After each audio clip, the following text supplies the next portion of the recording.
अस्सलाम वालेकुम बच्चों।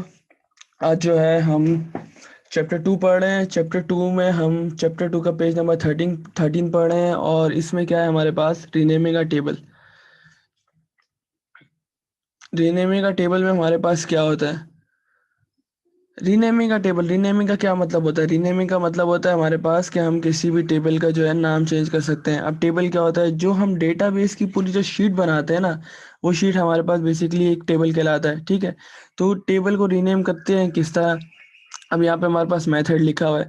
मेथड में ये है कि हमें क्या करना है सबसे पहले कि हमें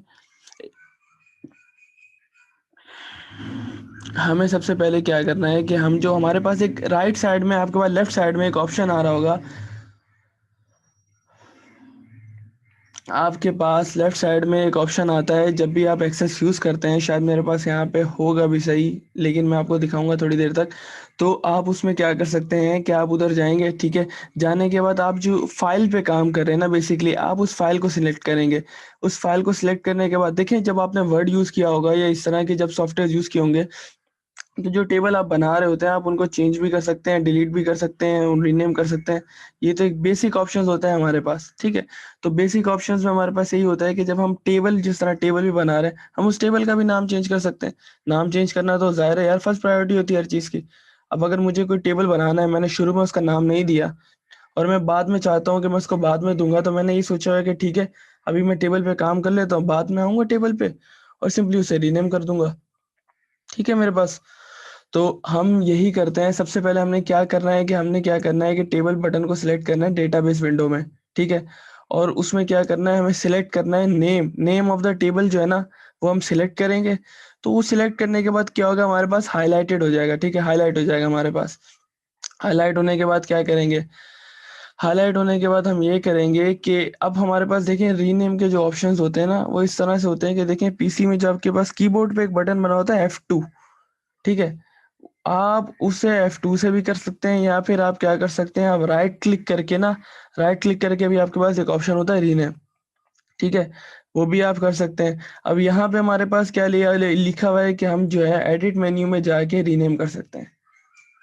ठीक है, उसके बाद हम क्या करेंगे कि एक्सेल जो है वो क्या करेगा, उसको जो हाईलाइट करेगा उसका नेम को, और उसके बाद वो एडिट हो सकता है। फिर हम जो है नया नाम जो होंगे टेबल का वो लिख सकते हैं और उसको एडिट कर सकते हैं। उसके बाद हम एंटर करेंगे तो हमारा वो नंबर नेम जो है वो शो हो जाएगा। सिंपल एज दैट, कोई इशू की बात नहीं है। हाँ, फर्स्ट बाय मंथली में बेटा मैं आपको बताता हूँ। इसके बाद है deleting a table. To delete a table follow this steps. Table को डिलीट करने के लिए क्या स्टेप्स हम फॉलो करेंगे? हम फॉलो करेंगे कि हम डेटाबेस विंडो में जाएंगे। डेटाबेस विंडो में जाके फिर इसी तरह जिस तरह से हमने ये सिलेक्ट किया था ये सिलेक्ट करेंगे, लेकिन ये सिलेक्ट करने के बाद हम रीनेम कर रहे थे, राइट क्लिक दबा के हम रीनेम में गए, हमने नाम रीनेम किया। डिलीटिंग या टेबल में वो रीनेम की जगह हम क्या करेंगे कि उस पर डिलीट बटन जो आपके पास कीबोर्ड पे दिया होगा एरोस कीज के ऊपर, जो जो पीसी से ऑनलाइन है या लैपटॉप से है उसके पास आ रहा होगा कि जो एरो कीज होती हैं उसके ऊपर डिलीट बटन दिया होता है। ठीक है, वो डिलीट बटन प्रेस करेंगे हम, तो हमारे पास क्या होगा, हमें ऑप्शन देगा कि आपको क्या ये जो टेबल है ये डिलीट करना है। ये वेरीफाई करेगा कि आपको सच में डिलीट करना है या फिर गलती से आपसे बटन दब गया।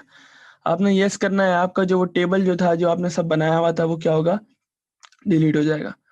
ठीक है, उसके बाद एक और डेटाबेस किस तरह से बनाते हैं। अब एक और डेटाबेस बनाने के लिए देखें, आपने एक डेटाबेस बनाया, आपने क्लास 7 का डेटाबेस बना दिया। ठीक है, क्लास 7 के सारे बच्चों का रिकॉर्ड ले लिया। ठीक है, और ये सारे डेटाबेस बना के आपने आपने कहा नहीं, अब मुझे क्लास 7 का तो मैंने बना लिया, अब मुझे क्लास 8 का बनाना है। ठीक है बेटा, तो फिर इस तरह आप जो है क्लास 8 का डेटाबेस बनाएंगे तो वो पुराना डेटाबेस तो रहेगा, लेकिन हमारे पास एक नया डेटाबेस भी बन जाएगा। ठीक है, तो इसमें क्रिएटिंग है ना, हम किस तरह बनाते हैं, हम इस तरह बनाते हैं कि ये स्टेप्स हमें फॉलो करने हैं। हम हमारे माउस से गए न्यू टूल पे, न्यू टूल बार पे जो एक्सेस के अंदर न्यू टूल बार आ रहा होता है हमारे पास। उसके बाद हमने क्या किया, डेटाबेस जो था ना, डेटाबेस लिखा हुआ था, हमने क्या किया कि एक और डेटाबेस को लेके उसको ओके किया। ठीक है, अब वो पूछ रहा है कि आपका जो डेटाबेस है वो कहाँ पर आएगा। ठीक है, तो आपने ये आपके पास आ रहा है, आपने यहाँ पे बनाया। ठीक है, अब वो फिर नाम पूछ रहा है कि आपके डेटाबेस की फाइल की नाम क्या है। ठीक है, स्टार्ट में पूछता है ना आपसे फाइल्स के नाम सारे, तो स्टार्ट में पूछ रहा है आपसे कि आपको क्या रखना है फाइल का नाम। आपने फाइल का नाम जो भी रखना है, जैसे मैंने क्लास 7 रख दिया और मैंने क्रिएट कर दिया। ठीक है, तो मेरे क्रिएट करने के बाद क्या होगा मेरे पास, कि वो एक और नया डेटाबेस मेरे पास क्रिएट हो जाएगा। ठीक हो गया बच्चों। इंशाल्लाह हम जो है आगे इसकी फिजिकल इम्प्लीमेंटेशन भी करेंगे कि किस तरह हम एक्सेस में ये सारी चीज़ें क्रिएट कर सकते हैं इंशाल्लाह। और उसके बाद नेक्स्ट पे आते हैं कि हमने क्या क्या देख लिया अभी। ये रीनेम किस तरह करते हैं टेबल को, और उसके बाद डिलीट किस तरह करते हैं, और उसके बाद हमारे पास जो है नया डेटाबेस किस तरह क्रिएट होता है, और उसके बाद हम starting with a table wizard.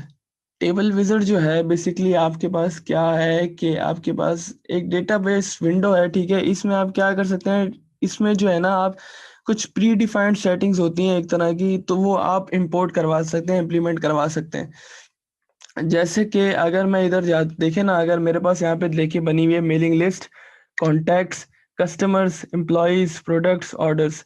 देखें अगर मैं इधर मेलिंग लिस्ट पे गया, तो मेलिंग लिस्ट के लिए मुझे क्या क्या चीज़ें ज़रूरी होती हैं। मुझे ये सैम्पल फील्ड्स, ये सैम्पल फील्ड्स आपके पास आ जाएंगी ताकि आपको बार बार जो है ना फील्ड्स ना बनानी पड़े। ठीक है, ये हम है बिजनेस कॉलम में। बिजनेस कॉलम में है तो ये सारे बिजनेस रिलेटेड सवाल आ रहे हैं हमारे पास। लेकिन अगर हम पर्सनल में जाएंगे, पर्सनल में हमारे पास सारे के सारे पर्सनल क्वेश्चंस आ रहे हैं। जैसे हम एड्रेस में जाएंगे तो हमारे पास एड्रेस आईडी, एड्रेस के लिए एड्रेस आईडी दी हुई है, first name, last name, spouse name मतलब शौहर का नेम, बच्चों का नाम, एड्रेस, सिटी, स्टेट और प्रोविंस, पोस्टल कोड। ये सारी चीज़ें क्या है, एड्रेस। अगर देखें ना आपको मैं एक असाइनमेंट दूं कि आपको जो है वो बनाना है, क्या कहते हैं, एक एक्सेस में एक डेटा शीट बनानी है, और उस डेटा शीट में आपको एड्रेस के मुतालिक जितनी भी सारी फील्ड हैं वो लेनी है। तो आप सिंपल क्या करेंगे, आप टेबल विजिट में जाएंगे, आपने एक पर्सन सेलेक्ट किया, और आपने आपने एड्रेस में गए और आपने क्या किया कि एड्रेस की जो सारी की सारी फील्ड्स थी वो हमारे पास इंपोर्ट करा ली। अच्छा, मैं एक्सेस खोलता हूँ अपने पास, सो आपको वहां से भी कुछ समझ आए।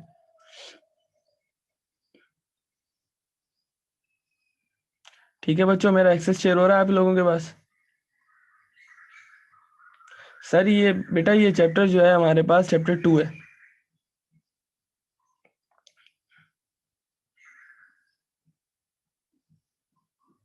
ठीक है, ये ब्लैंक डेटाबेस पे गया मैं, और ये मेरे से वही पूछ रहा है कि भाई मेरा जो डेटाबेस है वो कहाँ आना चाहिए, उसका नाम क्या होना चाहिए। डेटाबेस 1C में मैंने रखवा दिया। ठीक है, अब ये देखें मेरे पास जो है डेटाबेस आ चुका है। ये देखें ये टेबल 1 आ रहा है। अगर अभी देखें ना मेरे पास ये सारी चीज़ें आ रही हैं, देखें ये जो थी मेरे पास, ये सारी थी हमारे पास फील्ड्स। ठीक है, जैसा कि हमें वहाँ बताया जा रहा था कि वो हमारे पास फील्ड्स होती हैं, फील्ड्स प्री डिफाइंड फील्ड्स होती हैं हमारे पास टेबल विज़ार्ड में। ठीक है बेटा, तो यही सारी चीज़ें हमारे पास हैं और यही हम फर्दर आगे पढ़ेंगे। तो बैक टू द टॉपिक, हम बुक पे आ जाते हैं दोबारा से कि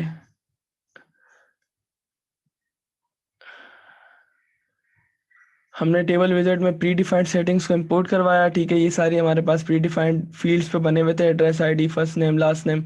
देखिए जब आप पर्सनल पे जाएंगे आप एड्रेस को सिलेक्ट करेंगे। ठीक है, तो ये सिलेक्ट करने के बाद आपके पास जो पूरी फील्ड होती है ना, जो ऊपर फील्ड आ रही होती है यहाँ पर, ठीक है, उस पूरी की पूरी फील्ड पे जो है ना ये एक एक करके ना ये आती जाएंगी हमारे पास। ठीक है, उसके बाद हम क्या कर सकते हैं, ज़ाहिर है यार हम सिर्फ एड्रेस नहीं, हम बाकी चीज़ें भी ले सकते हैं। और इन सब के पर्पसेस क्या हैं, इस सब के पर्पसेस क्या हैं, सैंपल फील्ड्स होती हैं आपके पास हर कॉलम में, हर टेबल के, और वो क्या कराती हैं हमारे पास सारी फील्ड्स को जो है हम यूज़ कर सकते हैं। ठीक है, और उसके बाद वो फील्ड्स को रिमूव भी कर सकते हैं और उन्हें और ज़्यादा रिमूव कर सकते हैं, एक से ज़्यादा। ठीक है बच्चों।